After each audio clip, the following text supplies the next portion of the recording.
The United States, initially hesitant to enter World War II, found itself thrust into the global conflict by the Japanese attack on Pearl Harbor on December 7, 1941.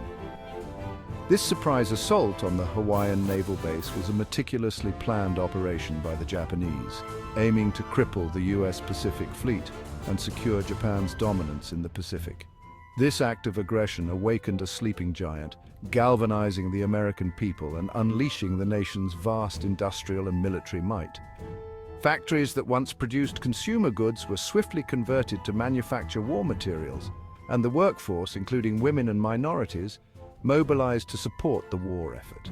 Prior to Pearl Harbor, American public opinion remained divided on the issue of intervention in Europe and Asia. Many Americans were wary of becoming entangled in another overseas conflict, especially after the devastating losses of World War I. Isolationist sentiment ran deep, fueled by the memory of World War I and the desire to avoid foreign entanglements. The Great Depression had also left the nation focused on domestic recovery, further reinforcing the reluctance to engage in international conflicts.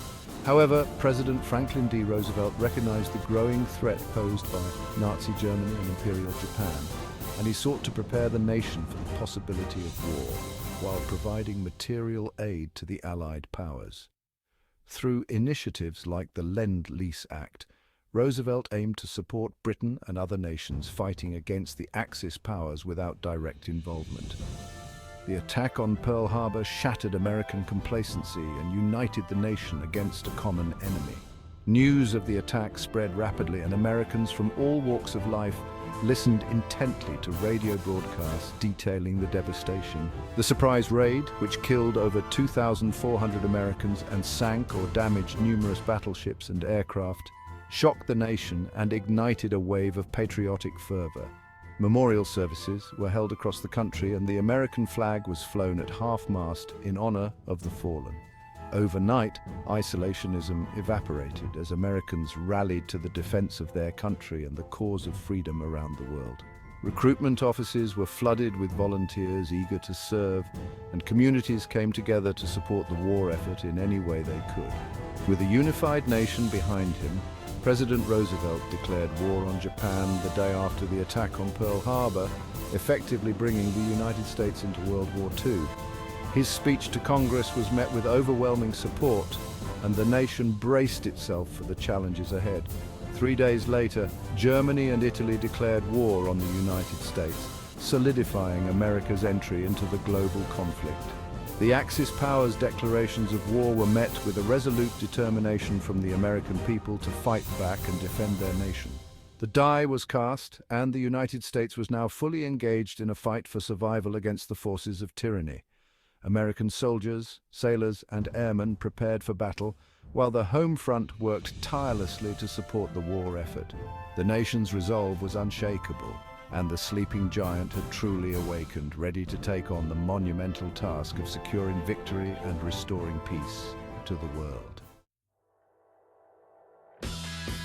The United States, with its vast industrial capacity, played a pivotal role in supplying the Allied war effort. The nation's factories and industrial plants became the backbone of the war machine, transforming the landscape of American industry. Factories across the country were retooled for wartime production, churning out tanks, planes, ships, and munitions at an unprecedented rate. This transformation was a monumental task, requiring the coordination of countless resources and the dedication of millions of workers. This industrial output proved crucial in sustaining the fight against the Axis powers. The sheer volume of war material produced by American factories ensured that the Allies had the tools they needed to push back against the enemy on multiple fronts. American workers, both men and women, labored tirelessly in factories and shipyards, producing the weapons and equipment needed to defeat the Axis.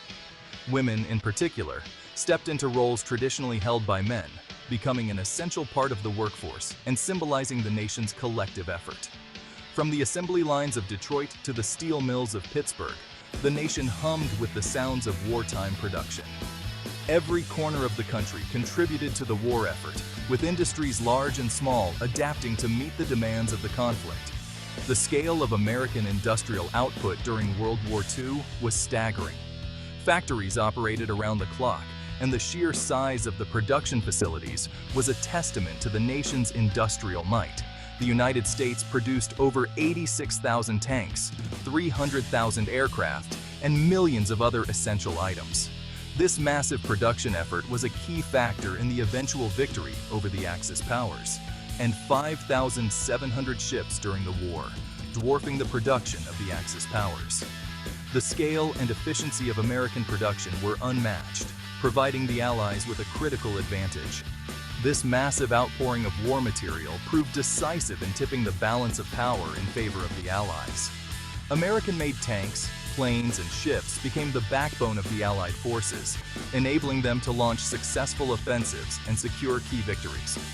The American industrial effort was not without its challenges. Factories faced numerous obstacles, including material shortages, labor strikes, and logistical issues that threatened to disrupt production. Shortages of raw materials, labor disputes, and logistical bottlenecks all had to be overcome. These challenges required innovative solutions and the cooperation of workers, managers, and government officials to ensure that production remained on track. However, the American people, united in their determination to defeat fascism, rose to the challenge, demonstrating the resilience and ingenuity of the nation. Community support, patriotic fervor, and a shared sense of purpose helped to overcome the obstacles, ensuring that the United States could continue to fuel the fight for freedom. The Lend-Lease Act, passed by Congress in March 1941, allowed the United States to provide critical aid to countries fighting against the Axis powers. This landmark legislation marked a significant shift in American foreign policy, moving away from isolationism and towards active support for nations resisting aggression. This program, championed by President Roosevelt, proved instrumental in keeping Britain and the Soviet Union in the fight, providing them with the necessary resources to withstand the relentless onslaught of the Axis forces. The aid included not just military equipment, but also food, medical supplies, and other essential goods. Even before the United States entered the war, Roosevelt's foresight and determination ensured that the Allies had the support they needed to hold the line until America could join the conflict directly. The Lend-Lease Act was a lifeline for Great Britain, which was facing the threat of a German invasion after the fall of France. The British Isles stood as the last bastion of resistance in Western Europe, and the aid provided through Lend-Lease was crucial in bolstering their defences. The programme provided Britain with essential war materials including aircraft, tanks, food and fuel. These supplies were vital in maintaining the British war effort and ensuring that they could continue to fight on multiple fronts. The aircraft supplied under Lend-Lease played a significant role in the Battle of Britain, allowing the Royal Air Force to effectively counter the Luftwaffe's attacks. Tanks and other armoured vehicles helped to strengthen British ground forces, while food and fuel ensured that both the military and civilian populations could endure the hardships of war, allowing the island nation to continue its resistance against Nazi Germany. The resilience and determination of the British people, bolstered by American support, became a symbol of hope and defiance in the face of tyranny. The Soviet Union, invaded by Nazi Germany in June 1941, also benefited greatly from Lend-Lease aid. The vast distances and harsh conditions of the Eastern Front made logistics a critical factor in the Soviet war effort. American trucks, jeeps and aircraft proved invaluable to the Soviet war effort, enabling the rapid movement of troops and supplies across the vast expanses of the Soviet Union, helping to stem the tide of the German advance. The mobility provided by American vehicles allowed Soviet forces to launch effective counteroffensives and regain lost territory, and ultimately contributing to the Soviet victory on the Eastern Front. The success of the Soviet counteroffensives, supported by Lend-Lease supplies, marked a turning point in the war against Nazi Germany.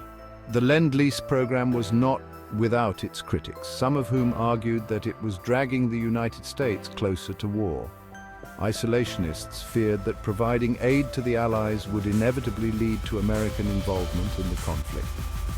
Despite these concerns, the program continued to receive support from those who recognized the importance of aiding the Allies in their struggle against fascism. However, President Roosevelt recognized that the survival of Britain and the Soviet Union was essential to American security, and he skillfully used the program to provide vital aid to the Allies. His leadership and vision ensured that the United States played a crucial role in the global fight against tyranny. The Lend-Lease program not only helped to turn the tide of the war, but also laid the groundwork for the post-war alliance between the United States and its allies.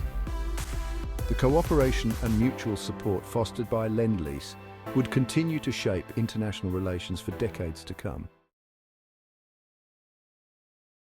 Section 4. The Atlantic Front holding the line against Nazi aggression. The United States played a crucial role in the Battle of the Atlantic, a protracted naval campaign that raged from 1939 to 1945. American warships and aircraft helped to protect vital shipping lanes, ensuring the safe passage of supplies and troops to Great Britain and other Allied forces. German U-boats operating in wolf packs posed a constant threat to Allied shipping, sinking thousands of tons of cargo and threatening to strangle the British war effort. American destroyers and escort carriers, equipped with sonar and depth charges, hunted the U-boats relentlessly, gradually turning the tide of the battle. The Battle of the Atlantic was a long and grueling campaign, fought in treacherous waters and often under difficult conditions. American sailors and airmen displayed great courage and skill in combating the U-boat threat, helping to secure the vital lifeline across the Atlantic. The American victory in the Battle of the Atlantic was a major turning point in the war, ensuring that Britain could be supplied and reinforced, and paving the way for the eventual Allied invasion of Europe. Section 5. D-Day, turning the tide in Europe. The D-Day invasion of Normandy, France, on June 6, 1944, marked a turning point in World War II. American, British and Canadian forces, under the overall command of American General Dwight D. Eisenhower, stormed the beaches of Normandy, establishing a foothold in Nazi-occupied France and opening a second front in Europe. The D-Day landings were a massive undertaking, involving thousands of ships, aircraft, and over 150,000 Allied troops. The assault, planned in meticulous detail, was met with fierce resistance from German defenders, who were dug in along the heavily fortified coastline. American forces, landing on the beaches codenamed Utah and Omaha, faced particularly heavy fighting. However, despite suffering significant casualties, the Americans, along with their British and Canadian comrades, overcame determined German resistance and secured the beachheads. The D-Day invasion marked the beginning of the liberation of Western Europe from Nazi control. From their foothold in Normandy, Allied forces pushed eastward, liberating Paris in August 1944 and driving the Germans back towards their own borders.